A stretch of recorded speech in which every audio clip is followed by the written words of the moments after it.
Welcome back to MFO, everybody. If you think what I'm holding in my hands here is just a big megaphone to cheer people on, hey, go catch some fish, you got the wrong idea. That's not what this is.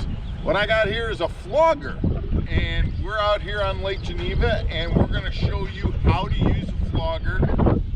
It is a crucial piece of equipment when you're looking at catching deep bedded smallmouth bass in clear water lakes. So we got Lake Geneva, it's clear water, it's very, very cold out, so I'm not sure how successful we're going to be in catching bedded fish, but I know we're going to see them using a flogger. So stick around, guys, we'll show you how to use it when we come back.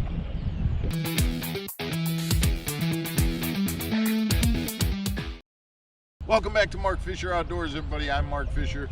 And I don't know how many of you guys know about a flogger or have ever used one. It was a lot of years before I went and invested in one. They're about $125 on Tackle Warehouse.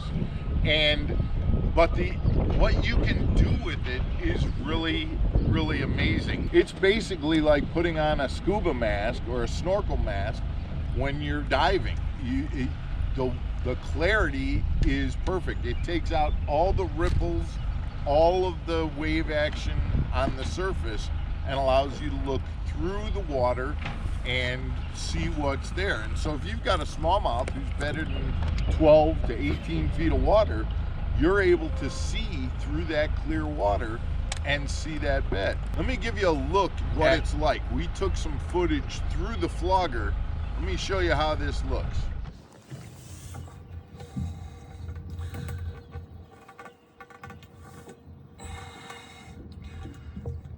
You see it?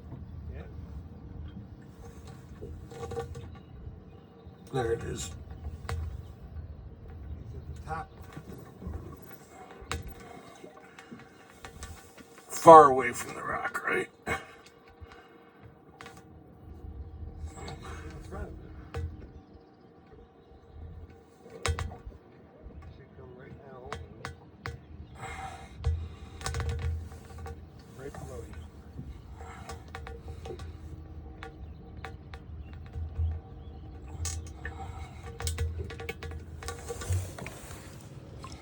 Now, in order to get that view, all you're going to do is take your flogger and you're going to put it over the side of your boat, and you need to make sure that your flogger, the entire portion of your flogger, goes underneath the surface. Once it's underneath the surface, you can see very clearly all the way down to the bottom.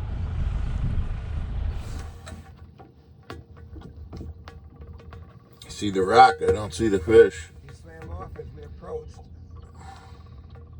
right over here.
Now, a flogger can be used not only to identify which beds have fish on them, because there's a lot of times you'll see a glowing rocky spot that, oh man, that's for sure a bed. And you can see that without the use of a flogger.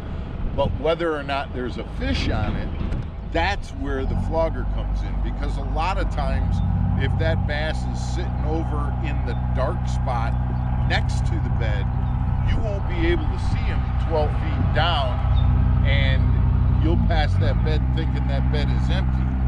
But if you have a flogger, you can look around and see, yep, there's a fish on it. So identifying a bed that has a fish is the first step to the flogger.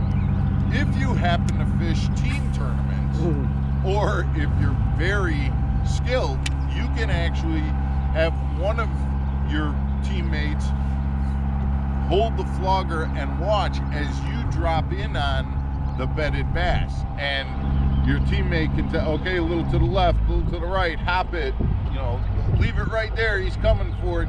And you can work together to get that fish using the flogger. So I've seen guys in the pro circuit who actually do it one-handed, where they're holding the flogger with one hand and the rod with the other. That happens. I'm not agile enough to do that, but identifying a bed, knowing that there's a fish on it, that's my use of the flogger. Guys, I'm curious to know whether you use a flogger in your fishing, if you ever have. And if you have any comments, please send them along. Hit that subscribe button if you haven't done so already. And we appreciate you tuning in to Mark Fisher Outdoors. We'll see you again tomorrow for another episode. Take care, everybody.